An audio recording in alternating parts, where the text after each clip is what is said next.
produce hormonas, doctora.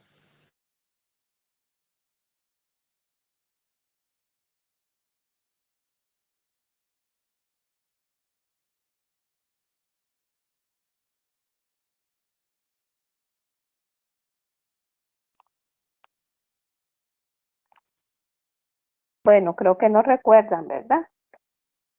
Doctora, Vea, diga, produce hormonas. secretan hormonas. Muy bien. Es una de las funciones que ya vamos a recordar, ¿verdad? Bueno, entonces Filtran la vean sangre, ustedes. ¿El qué dice? filtran la sangre, los glóbulos rojos en mal descomposición lo desechan o que no son útiles para el organismo o malformación. Muy bien, ¿verdad? Entonces también elimina los desechos, que ya vamos a ver cuáles son esos desechos. Si recordamos, los riñones, pues son esos órganos que están en la parte posterior del abdomen, en ambos lados, ¿verdad? Uno a cada lado de la columna vertebral. La parte que es más externa del riñón es esa corteza renal y la parte que está más a lo interno se llama médula renal. Sabemos que la unidad funcional del riñón, ¿quién es? La nefrona es la unidad funcional de los riñones, en el cual, ¿verdad? Sabemos que existen millones y millones de unidades en cada riñón.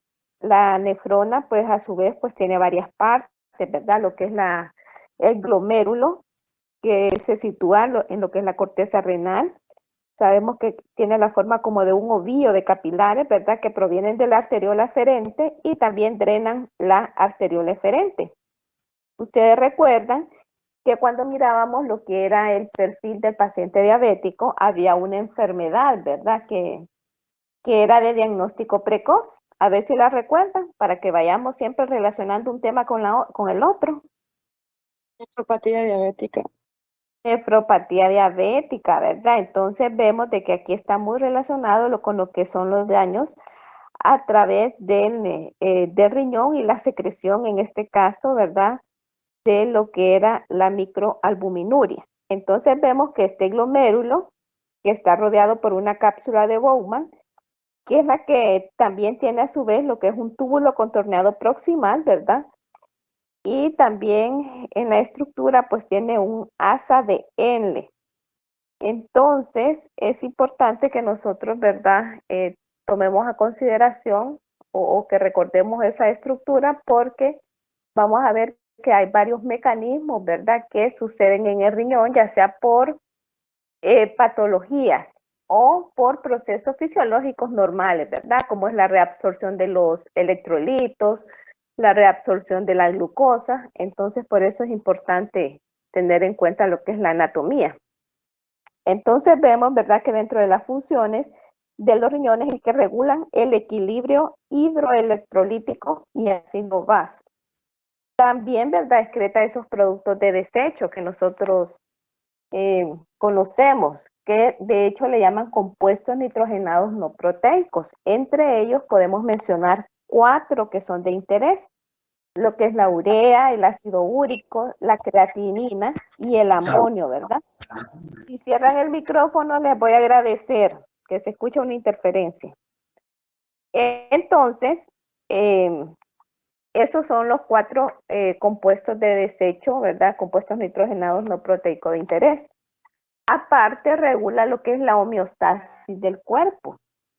Ustedes saben que cuando hablamos de homeostasis, es porque tiene que haber un ambiente interno estable, ¿verdad? Dentro del riñón y también debe ser constante dentro del cuerpo. Hay diferentes procesos de homeostasis en el cuerpo. Uno de ellos es la temperatura, ¿verdad? Sabemos que tenemos una temperatura nosotros, pues que es como continua, permanente, que son 37 grados centígrados. Entonces, una de las funciones es eso, ¿verdad? Regular la homeostasis del cuerpo. También, como decía su compañero, secreta hormonas. Una de ellas es la eritropoyetina. La eritropoyetina, si ustedes recuerdan, para los que ya llevaron hematología, pues lo que hace es que estimula la médula ósea para producir los glóbulos rojos. Esto es bien importante que lo tengan presente porque ya vamos a ver más adelante unos casos clínicos en el cual el paciente presenta anemia y entonces, claro, tiene una afectación, tiene una insuficiencia renal y pues si hay una correlación clínica, ¿verdad? Porque ya sabemos que donde si hay daño renal y donde se secreta esta hormona es la eritropoyetina, entonces como consecuencia el paciente pues tiene una anemia que en muchos casos es severa.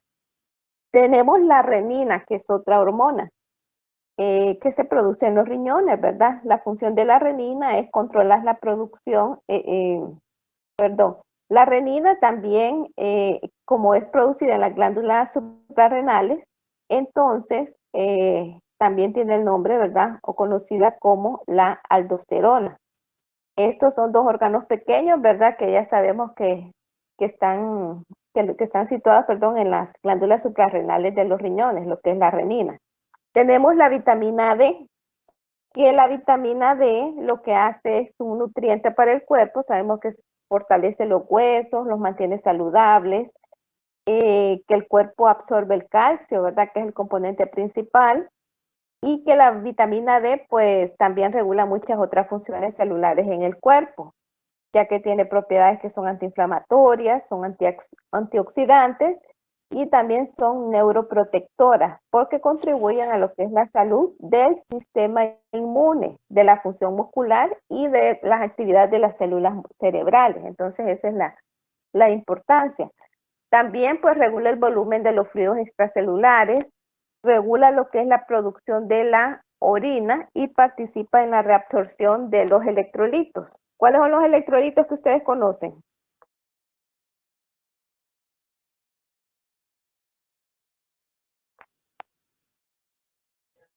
Sodio, calcio.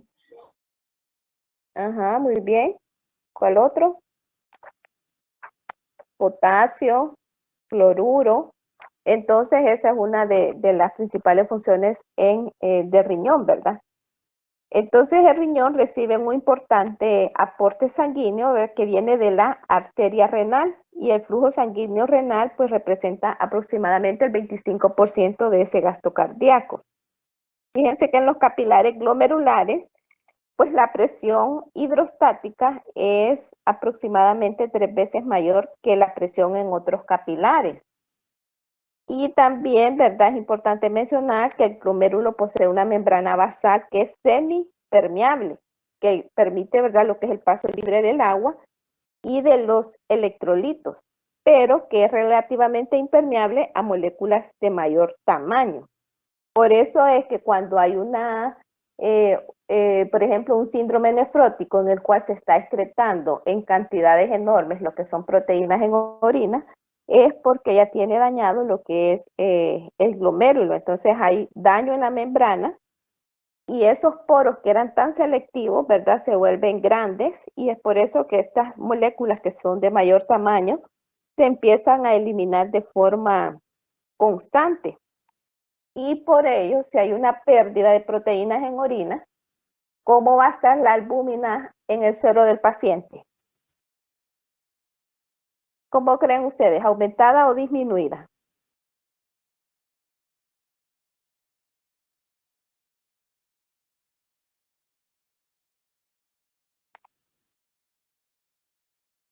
¿Qué preguntó, doctora? Disculpe.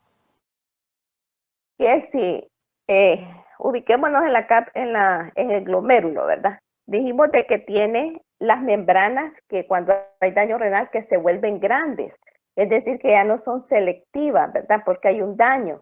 Entonces, lo que ocurre es que se está eliminando constantemente la proteína, que sabemos que la que tenemos en mayor concentración en el cuerpo es la albúmina.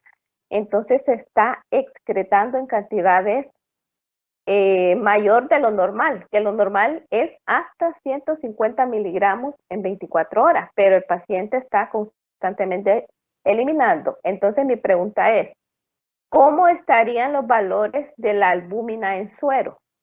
¿Aumentados o disminuidos? Disminuidos. Muy bien, van a estar disminuidos porque hay una pérdida considerable de esta proteína, la albúmina, a través de la orina. Esto solamente para que vayamos relacionando. Entonces tenemos otra de las funciones, que es de las hormonas, que es la vasopresina, ¿verdad? Que influye en el balance hídrico. En la aldosterona, que la función es reabsorber el sodio en el nefrón, y la paratirina, que ya mencionábamos, que es reabsorber el calcio y excretar el fósforo.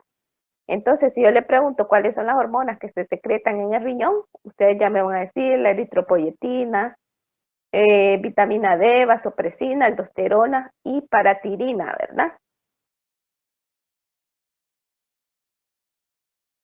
Bueno, continuamos. Entonces, fíjense que en el laboratorio hay una prueba que se llama de función glomerular. Y ya vamos a ver cuál es la importancia de esta prueba. Pues se sabe que cada minuto en el riñón se filtran, ¿verdad? Alrededor de unos 125 ml de agua. Imagínense ustedes, cada minuto.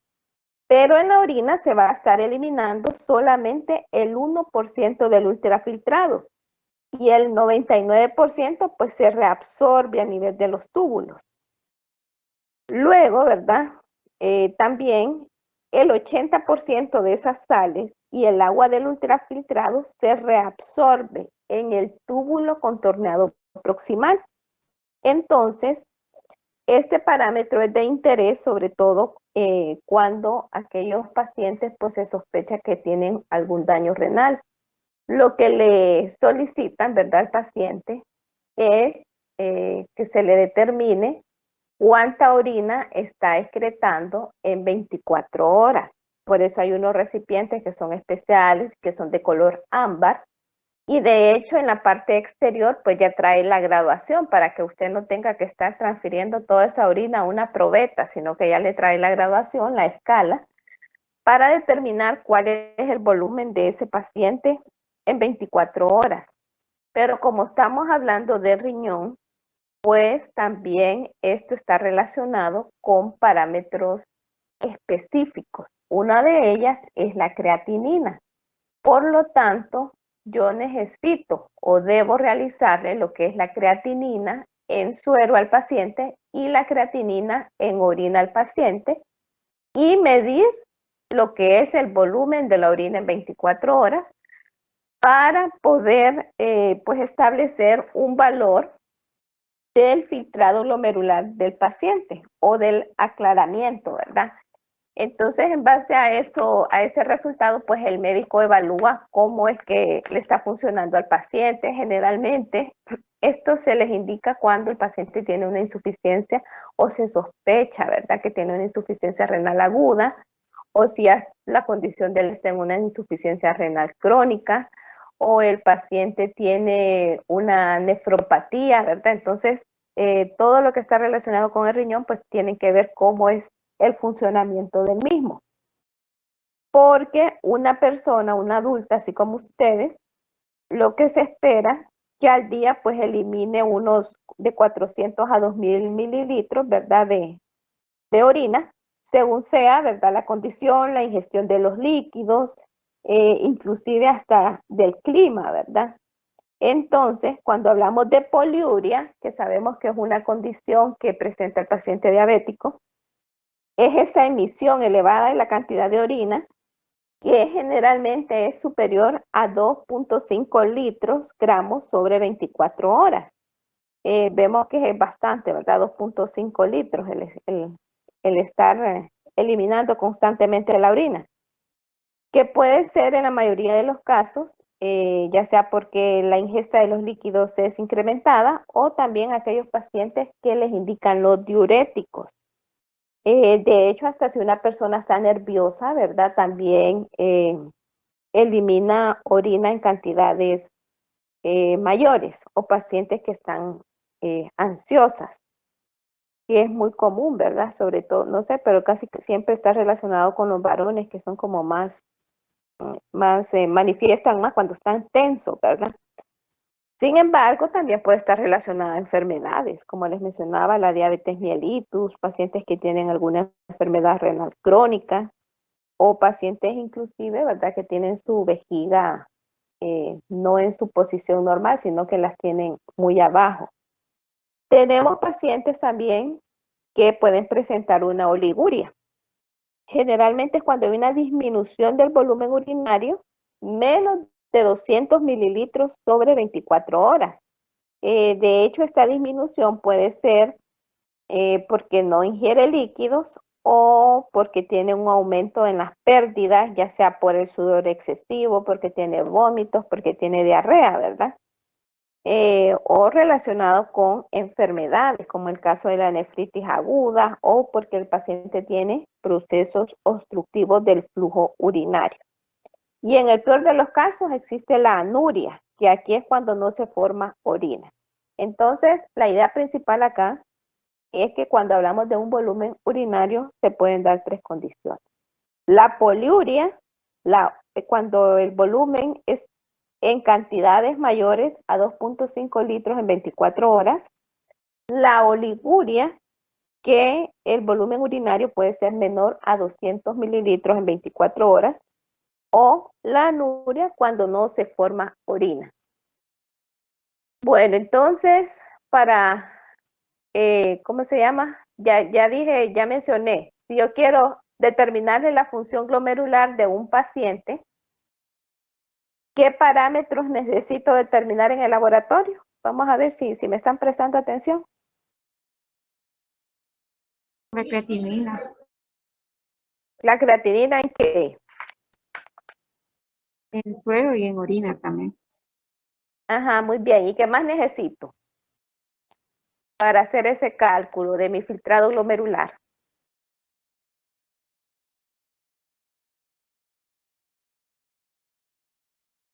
La Mencioné algo función tubular, importante. doctora.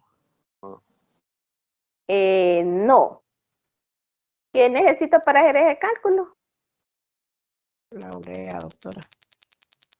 No, fíjate que no, todavía no hemos hablado de la urea, solamente de la creatinina, porque es el parámetro más específico de la función del riñón.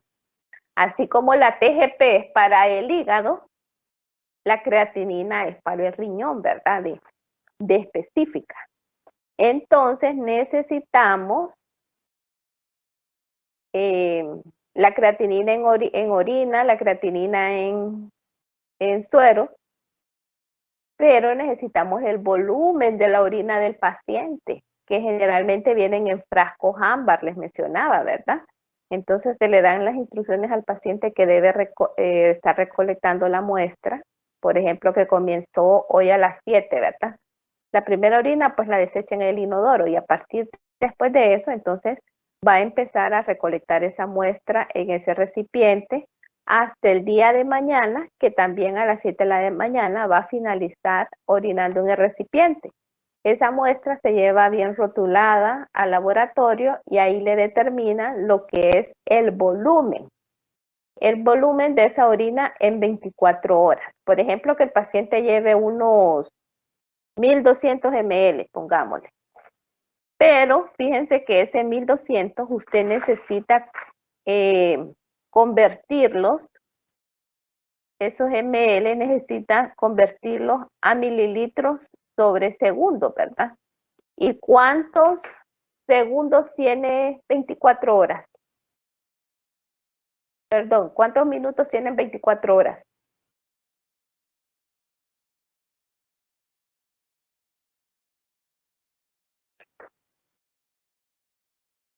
¿Alguien tiene la 1440. respuesta? Muy bien, 1440. Entonces ese 1200 ml lo va a dividir entre 1440. Entonces ese es un dato importante. Ya después ustedes me van a sacar cuánto es el filtrado glomerular, ¿verdad? Por eso tenemos que aprendernos esa fórmula de memoria, U por B entre P. Creo que la tengo más adelante para que ustedes pues puedan ver cómo es eso de la función renal.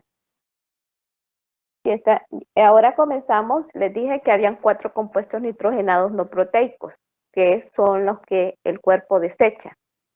La creatinina, fíjense que es un metabolito que proviene, ¿verdad?, de lo que es la ciclación o el metabolismo de la creatinina en los músculos. Entonces, La síntesis de este parámetro va a ser proporcional a la masa muscular. Por eso ustedes ven que los hombres, ¿verdad? Tienen mayor masa muscular que las mujeres. Hasta los valores de referencia pues son más altos que de los varones en las mujeres. Por eso, porque se encuentra en la masa muscular. Entonces, la creatinina se elimina por el filtrado glomerular en un 90-95%. Y una pequeña porción de la creatinina pues se excreta a través del túbulo distal, solamente como un 5 a un 10%, ¿verdad? Por eso es que es el parámetro de elección para poder determinar lo que es el filtrado glomerular, o que ustedes también en la literatura lo pueden encontrar como aclaramiento de la creatinina, que es lo mismo, ¿verdad? Es la misma fórmula. Entonces, ¿por qué es importante este parámetro de la creatinina? Pues vean ustedes, la principal función es porque es un indicador de la filtración glomerular, nos permite poder clasificar si un daño es de tipo prerrenal, si es renal o si es posrenal, en conjunto con la urea, ¿verdad? También se encuentra aumentado en el suero, ¿verdad? En diferentes condiciones. Sobre todo, ¿verdad? Cuando hay, como ya les mencionaba, cuando hay daño renal, el filtrado glomerular disminuye. Es así como en el síndrome nefrótico, ¿verdad? Aparte de que el filtrado glomerular va a andar bajo, o en la insuficiencia renal aguda, o en la insuficiencia renal crónica. Pero aparte de la creatinina, vamos a ver que hay otro parámetro que es de daño precoz, que ahora sí es más, ¿cómo decirle?, más solicitado por los médicos, que en el caso es la cistatina, ¿verdad? Pero la creatinina siempre es muy utilizada, aunque hayan otras pruebas que son de diagnóstico precoz. Este se podría decir que es un parámetro ya de seguimiento. Entonces, vemos que en el laboratorio nosotros lo podemos determinar en suero o en orina. Podemos utilizar un método que se llama el método de Jaffe. Fíjense que el método de Jaffe está compuesto por dos reactivos importantes que vamos a trabajar en el laboratorio, uno que es el ácido pícrico y el otro que es el hidróxido de sodio. Entonces, para preparar el reactivo de trabajo, preparamos partes iguales. Por ejemplo, si usted tiene solamente que le llegaron 2 pacientes y le determinaron, ¿cómo se llama? Tiene que determinarle creatinina y necesito 8 ml, entonces voy a tomar 4 partes del hidróxido de sodio y 4 partes del, vaya ejemplo, fue el nombre del que les dije que era cancerígeno, del ácido pícrico. Entonces, ya tengo mi reactivo de trabajo. El método se llama también, ¿verdad? O la reacción que ocurre acá es en presencia de picriato alcalino, ¿verdad? Se va a producir un color anaranjado. Se mide a 505 nanómetros, por lo tanto, ¿verdad? Es un método colorimétrico.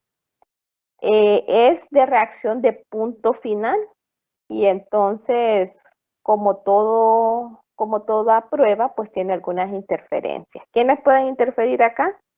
Si tenemos hemólisis, ¿verdad? Entonces, eso contribuye a que tengamos resultados erróneos. Asimismo, ¿verdad? Si el paciente está ingiriendo vitamina C, si el paciente anda o tiene los niveles de glucosa o ácido úrico incrementados, también provoca resultados falsos positivos en la orina, la presencia de bilirrubina, de lipemia. Entonces, como vemos, ¿verdad? Es un parámetro sumamente sensible ante estas interferencias. Lastimosamente, ¿verdad? Cuando un paciente está complicado en sus riñones, generalmente es un paciente diabético, y que no solamente pues, va a tener daño este tipo de afección que sea diabético, sino que a veces está relacionado, porque como todo está ligado, ¿verdad? Puede ser que el paciente tenga hiperlipidemia y que también aparte que el suero puede estar lipémico. Entonces estas interferencias pues dan resultados falsos positivos en lo que es la orina. Vemos que los valores de referencia en hombres es de 0.9 a 1.2, en mujeres de 0.6 a 1.1 y en la primera orina de la mañana de 10 a 300 miligramos sobre decilitro. Porque también hay médicos que le pueden pedir que usted le determine una creatinina al azar, ¿verdad? Al paciente, es decir, que solamente es una muestra. No todas las determinaciones de creatinina pues se realizan con muestras de 24 horas. Para depuración o filtrado glomerular, sí, ¿verdad? Pero también un médico le puede indicar una creatinina en orina al azar.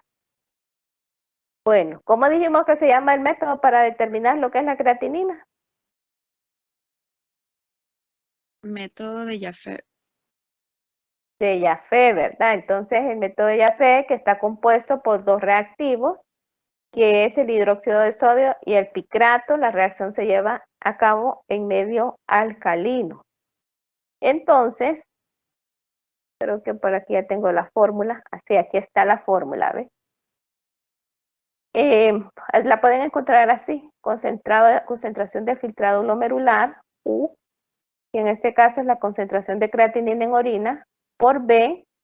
B es el volumen de orina en mililitros sobre minuto. Es decir, que ese volumen que está en el recipiente recolectado lo va a dividir usted entre 1440. No se les olvide, porque esto siempre pasa, que hacen los cálculos, pero se les olvida dividir entre ese 1440. Entonces, IP significa concentración de creatinina en plasma. Entonces, esta fórmula de memoria, U por V entre P. Lo pueden encontrar como depuración, ¿verdad? Como filtrado glomerular o como aclaramiento. Entonces, también hay otra fórmula que es depuración corregida, pero aquí el resultado que le da acá de la depuración de la creatinina, o sea, el resultado obtenido de esta fórmula, lo multiplican por 1.73 metros al cuadrado entre ASK, que es la superficie corporal del cuerpo. Entonces, como cada superficie corporal, ¿verdad?, es diferente, ya por eso se llama corregida. Aquí tenemos que tener la superficie corporal del paciente. Casi siempre este cálculo de la depuración corregida, quien la determina es el médico, ¿verdad? Porque tiene datos físicos y clínicos del paciente. Nosotros casi siempre nos quedamos solamente acá, en el cálculo de filtrado glomerular.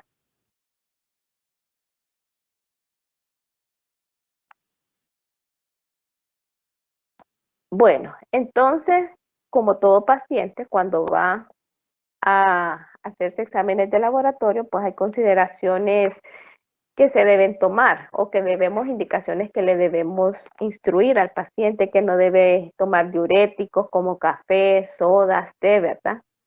Que el paciente tiene que estar bien hidratado previo a la toma de la muestra. Y en la muestra hay que ser muy exactos en los tiempos, sobre todo cuando se va a recolectar esa muestra de las 24 horas. Ese es uno de los errores, es una variable preanalítica muy, ¿cómo decirle?, muy frecuente que se da a nivel de los hospitales, sobre todo públicos, ¿verdad? Que a veces no se tiene muy bien, claro, tanto paciente y pocas enfermeras, entonces no se tiene el aseguramiento que en realidad la muestra así ha sido tomada, porque al paciente a veces se les olvida que tienen que estar orinando en ese recipiente, a veces orina, a veces no orina.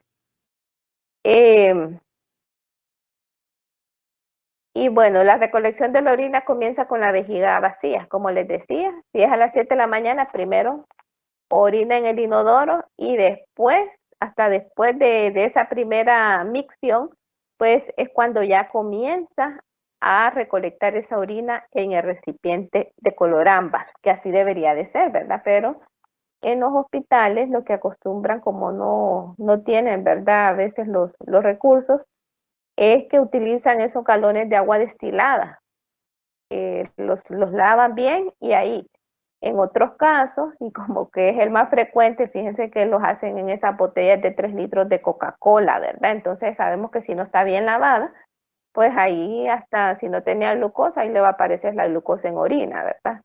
Y me ha tocado ver, porque antes cuando era más frecuente, ¿verdad? Lo que es las proteínas en orinas en el hospital escuela, que iba con mis estudiantes de internado, ahora como ya todos se han mejorado los métodos, ¿verdad? Más automatizados, pues fíjense que las muestras no las recolectaban en cualquier recipiente. Una ocasión pues me tocó ver una que venía en una botella de miel y ahí estaban hasta las abejitas en el exterior, entonces, o muestras que no llegan bien rotuladas de la sala, solamente le ponen terapia renal, cama tal, y tal vez, imagínense, solo le ponen el número de cama y no le ponen el nombre, o a veces solo le ponen el expediente, entonces se dan varias situaciones, ¿verdad?, que interfieren en esa etapa preanalítica.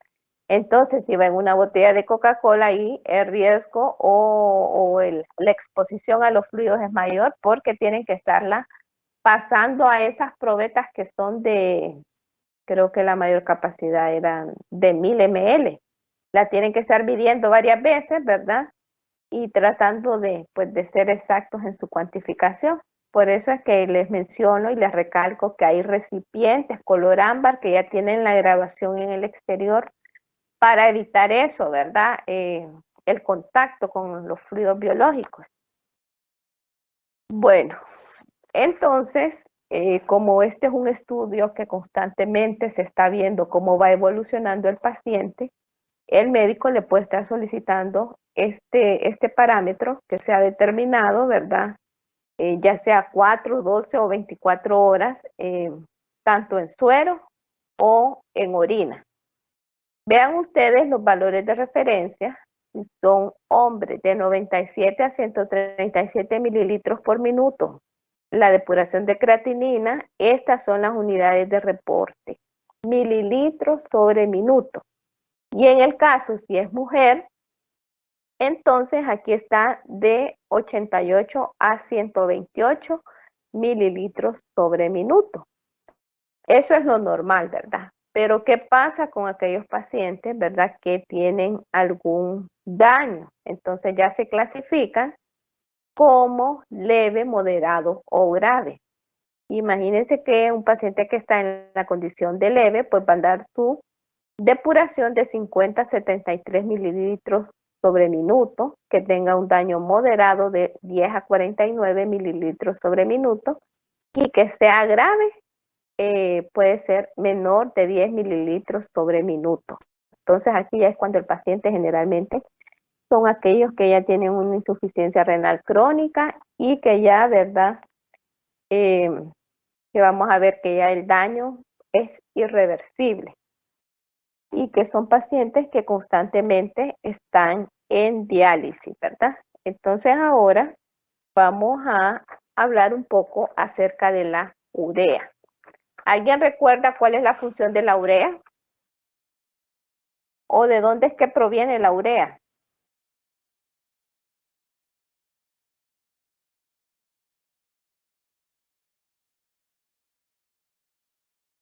No, nadie.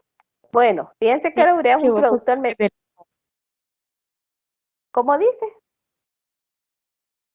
Que si no me equivoco, creo que proviene del hígado. Muy bien, ¿verdad? Es ahí donde se sintetiza en el hígado. ¿Qué cosa, verdad? Se sintetiza en el hígado, pero es una prueba de función renal, de interés en función renal. Bueno, entonces la urea es ese producto del metabolismo proteico sintetizado en el hígado, ¿verdad?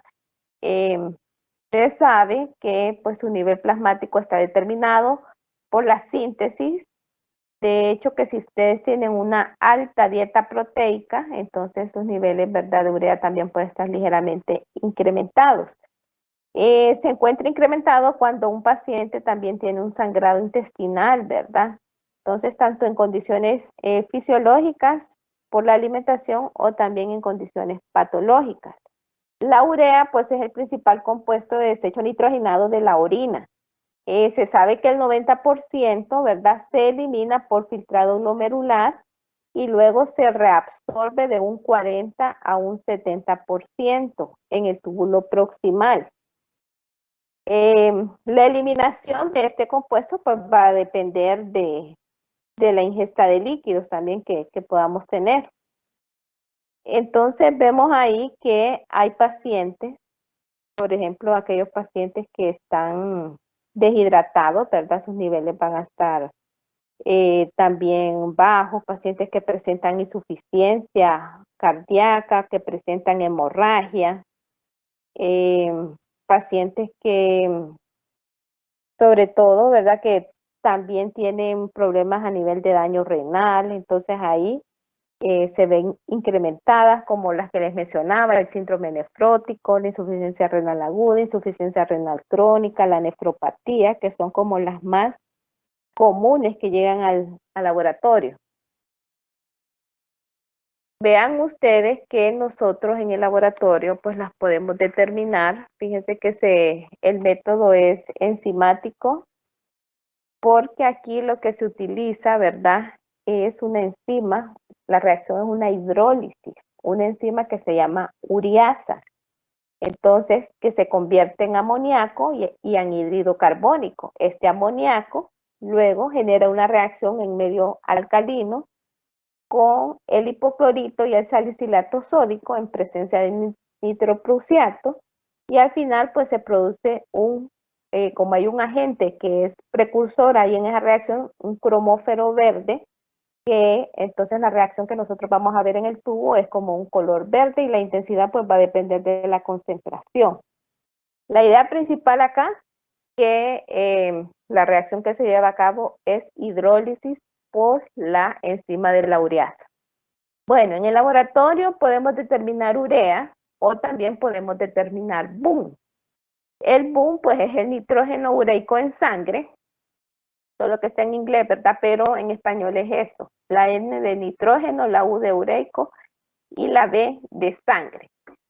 Entonces este BUN tiene 2 átomos de hidrógeno. Entonces como el peso molecular del nitrógeno es 14, sería 2 por 14, 28. Mientras que la urea es toda la molécula, ¿verdad? El cual va a tener carbono, va a tener oxígeno, va a tener hidrógeno. Entonces, por eso es que en el laboratorio va a depender del método con el cual usted trabaje, puede ser urea o puede ser BUN. En nuestro medio el que más se utiliza pues es la urea, ¿verdad? Pero hay factores para convertir. Por ejemplo, si yo tengo en mi laboratorio BUN, pero yo quiero saber cuánto es de urea, entonces multiplico por el factor de 2.14. O viceversa, si yo tengo el valor de mi urea y me dicen que lo convierta en BUN, lo multiplico por 0.467, ¿verdad? Esos son los factores que podemos emplear nosotros en el laboratorio. Ahora háganse este ejercicio rapidito. 60 miligramos de urea, conviértanlo a BUN. ¿Cuánto es eso?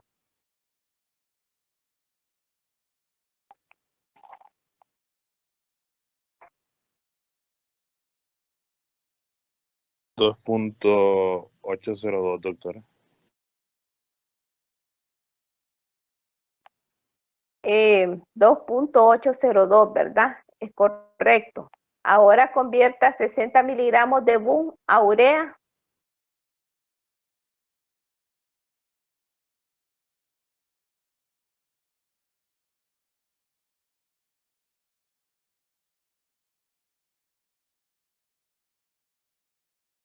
$128.4, doctor. Ajá, 128.4. Lo multiplicó por 2.14, ¿verdad? Sí, doctora. Bueno, gracias. Entonces, así ustedes, ¿verdad? Pueden encontrarse esas situaciones que tengan que hacer estas conversiones. Bueno, entonces se sabe, ¿verdad?, que más del 90% de esa urea es filtrada en los riñones y el resto se elimina a través de la piel y del tracto gastrointestinal. Eso es como, a diferencia de la creatinina. Fíjense que la creatinina no se reabsorbe, ¿verdad? Solamente, perdón, se filtra, pero no se está eliminando, así como en estas cantidades que se filtra y se reabsorbe. Entonces la creatinina solamente se filtra. En una persona normal, el 90% de esa urea se filtra por el glomérulo. Luego, ¿verdad? El 40-70% es reabsorbido por los túbulos renales y regresa al plasma. Alrededor del 20% se elimina en la orina. Entonces, por eso, ¿verdad? Es importante porque en el laboratorio pues se manejan 3 términos, que es la azotemia. Esa azotemia que puede ser prerrenal, renal o renal. Y esto se hace dividiendo la urea entre la creatinina y ahí nos va a dar un radio. Vean ustedes que la urea, cuando está disminuida en suero, ¿verdad? Es porque hay una disminución de la ingesta de proteínas, sobre todo, ¿verdad?, en aquellos pacientes que son desnutridos, cuando el paciente tiene una enfermedad hepática severa, porque ya sabemos, ¿verdad?, que la urea se sintetiza en el hígado. Por eso, si el paciente tiene una enfermedad a nivel del hígado, entonces, por lo tanto, se va a disminuir.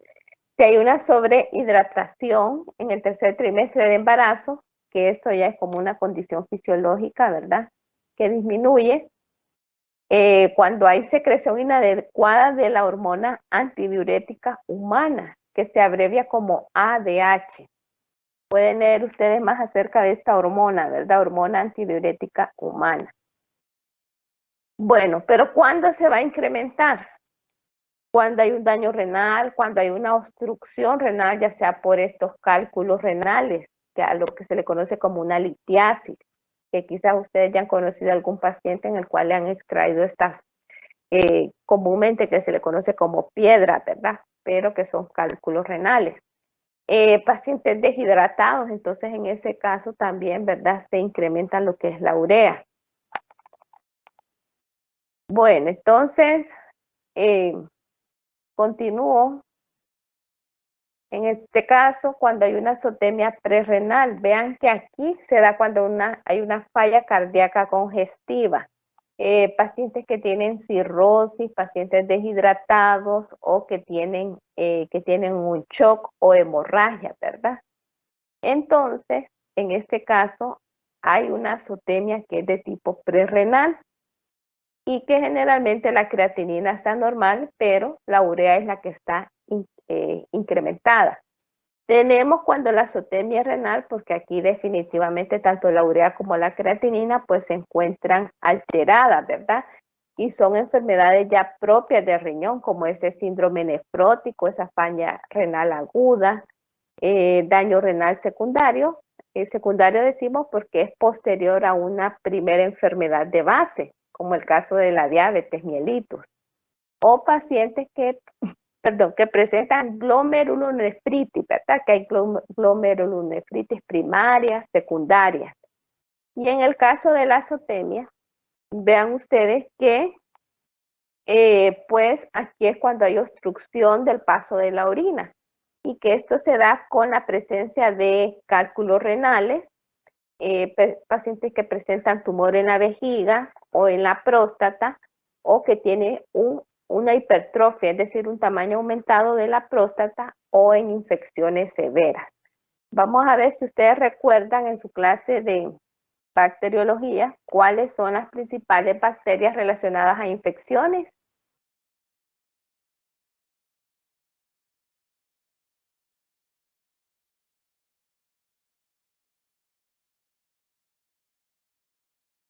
¿Recuerdan cuáles son las bacterias o en microbiología, en bacteriología, que están relacionadas con infecciones urinarias?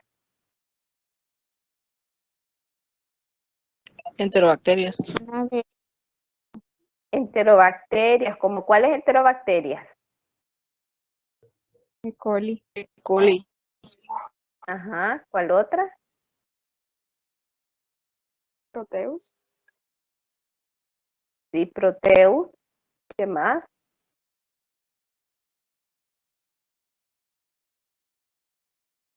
las Klebsiella, ¿verdad? Fíjense que pacientes que a veces están con estos, con sondas, entonces son bien frecuentes, ¿verdad? Que puedan adquirir algún tipo de infección urinaria. Están las Klebsiella, el Proteus, ¿cuál otra? A ver si recuerdan. Hay pseudomonas también, sobre todo en los ambientes que son nosocomiales, ¿verdad? A nivel hospitalario. Entonces, si nosotros dividimos la urea y la creatinina y el radio es menor, esa división menor a 10, es porque ya el paciente pues ya está, como quien dice, ya en su etapa más crítica, que puede ser por una necrosis tubular, por una hepatopatía avanzada, porque hay una pobre o casi nula ingesta de proteínas, o pacientes que están en hemodiálisis, ¿verdad? Pacientes con diarreas severas y vómitos severos. Entonces, en estos casos, ¿verdad? Es cuando el radio es menor a 10.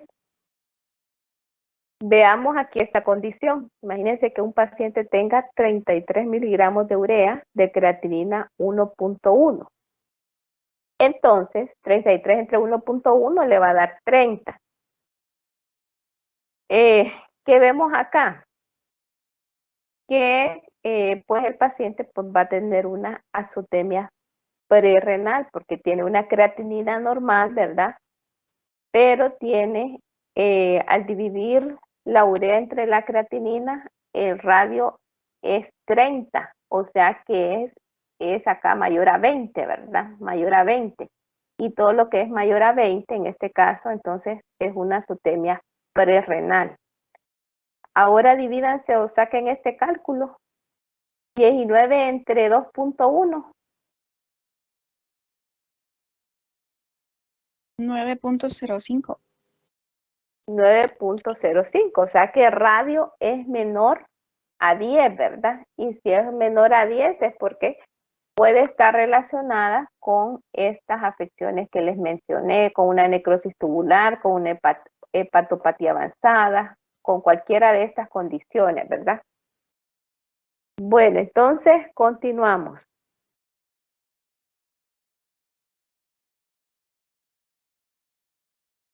Con lo que es la urea. Esta reacción en el cual ya les mencionaba que se lleva a cabo en presencia de la enzima que es la enzima ureasa. Generalmente la presentación de estos reactivos son métodos UV. Vean que la reacción se lee a 340 nanómetros, ¿verdad? Entonces, hay otros métodos que han quedado en desuso, el método de Berthelot y del glutamato de deshidrogenasa, porque eran un poco más tediosos para trabajar. De hecho, hasta se tenían que hacer curvas. Era una pérdida de tiempo, ¿verdad? Considerable. Mientras que desde que entraron estos métodos enzimáticos, pues vemos nosotros que como es método enzimático, pues se hace una lectura al inicio, una absorbancia se mide al inicio y otra al final. Luego se saca un delta y se multiplica por un factor. Entonces, ¿cómo se llama? Esto es más, tiene menor tiempo, ¿verdad? Para poderla determinar. Sin embargo, hay interferencias. Vean que la bilirrubina, la hemólisis y la lipemia, pues, afectan considerablemente porque incrementan los valores de la urea. Por eso debemos ser bien cuidadosos al momento de trabajar con estas muestras. Imagínense que ustedes le estén dando unos resultados falsos a un paciente y sobre todo, ¿verdad? Sabemos que esos resultados son definitivos porque contribuyen al diagnóstico, al pronóstico del paciente. Bueno, entonces, así como la urea tiene valores de referencia, vean que en suero y plasma es de 10 a 45 miligramos sobre decilitro, el BUN también tiene sus valores de 6 a 20.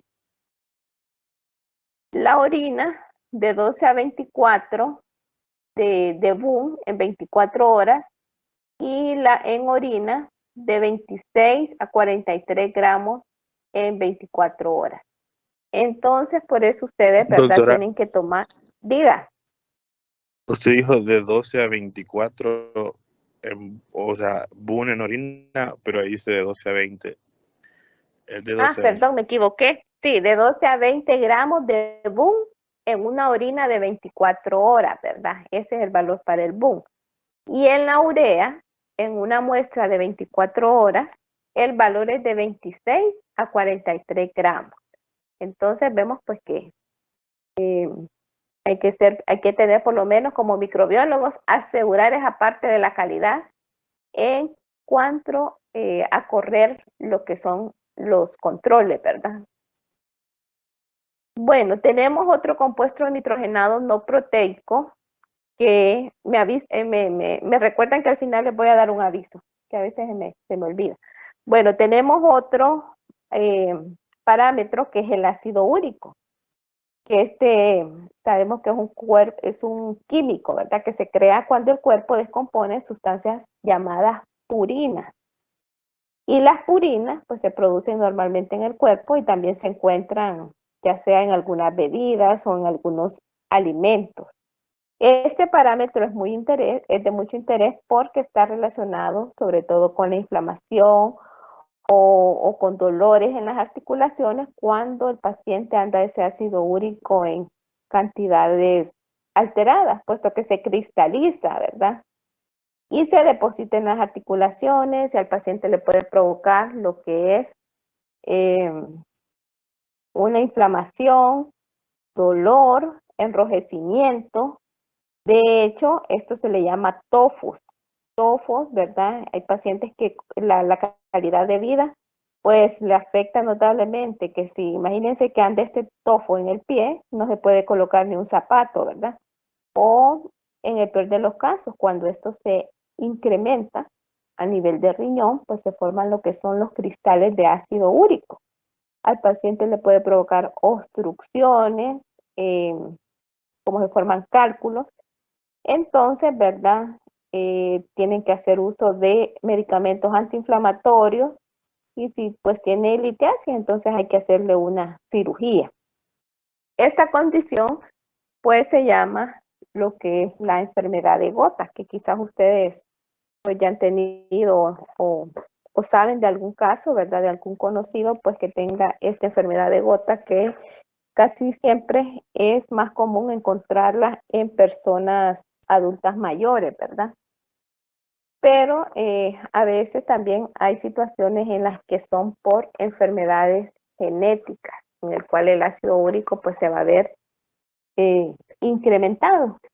Y vamos a ver que hay una enfermedad, esos son los tofos que les mencionaba, miren cómo se le acumula en los dedos de las manos, de los pies, puede estar en los tobillos, ¿verdad? También les mencionaba que puede ser de tipo genético, como en el caso de un síndrome, este síndrome que se llama Lesch-Nyhan. Fíjense que este síndrome es la forma más grave, puesto que tiene el paciente una deficiencia de una enzima que se llama hipoxantina guanina fosforribosiltransferasa. Entonces, este es un trastorno hereditario del metabolismo de las purinas y que está asociado con una sobreproducción de ácido úrico. De hecho, el paciente tiene hasta una discapacidad neurológica y tiene problemas de conducta. Entonces, que no se les olvide, ¿verdad? Esa enzima, que es por deficiencia de la enzima y que hay una sobreproducción de ácido úrico, que esta es una enfermedad, ¿verdad? Hereditaria y que la enzima se llama hipoxantina guanina fosforribosiltransferasa, ¿verdad? Vean ustedes ahí el daño que le puede ocasionar al paciente y ya como dijimos, ¿verdad? En el peor de los casos, pues, hay daño a nivel que se le forman cálculos renales. Luego tenemos que en el laboratorio este ácido úrico lo podemos determinar por el método enzimático de la uricasa. No se vayan a confundir. La urea es por el método enzimático de la ureasa y el ácido úrico por el método enzimático de la uricasa. A veces me confunden, ¿verdad? Pero no. Hay otros métodos que son poco específicos, que solamente para mencionarlos, pues ustedes lo encuentran en la literatura, que es el método de ácido fosfotúnstico o el azul de tungsteno, ¿verdad? También se utiliza o se puede analizar por el método del HPLC, por la cromatografía líquida de alta especificidad. ¿Cuándo utilizamos esta técnica? A ver si recuerdan.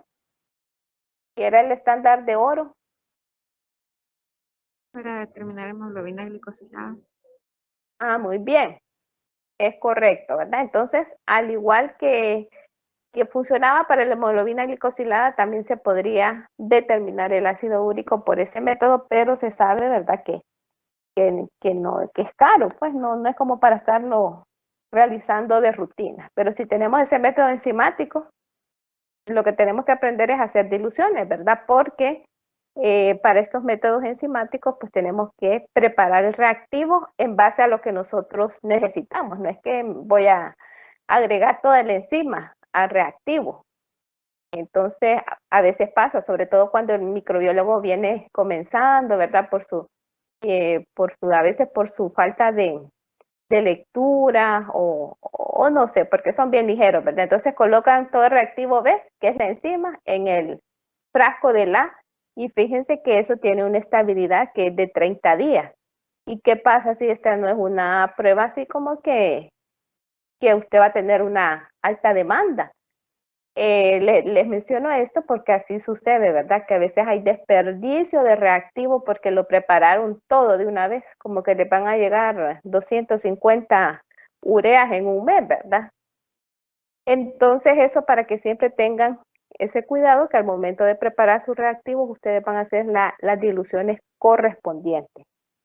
Bueno, entonces ya les mencionaba, ¿verdad? Que el ácido úrico pues es oxidado por esta enzima que se llama uricasa, la alantoína y el peróxido de hidrógeno. Este peróxido de hidrógeno, en la presencia de la peroxidasa, ¿con quién va a reaccionar? Puede reaccionar con el DHBS o con la 4-aminoantipirina y forman un cromógeno que se llama antipiroquinonaimid. Y la intensidad, en este caso, es un método colorimétrico, que es color rojo, es proporcional a la concentración de ácido úrico, ¿verdad? Veamos que se lee a 546 nanómetros. Pero también vamos a encontrar métodos que pueden ser ultravioletas. Veamos que los valores de referencia van de 3.5 a 7.2 y para mujeres de 2.6 a 6.0. Entonces nos quedamos acá. ¿Cuáles cuerpos nitrogenados no proteicos son los que elimina el riñón? Son 4. Vamos a ver.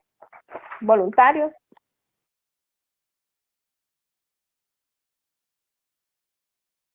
Urea, ácido úrico, creatina y amonio.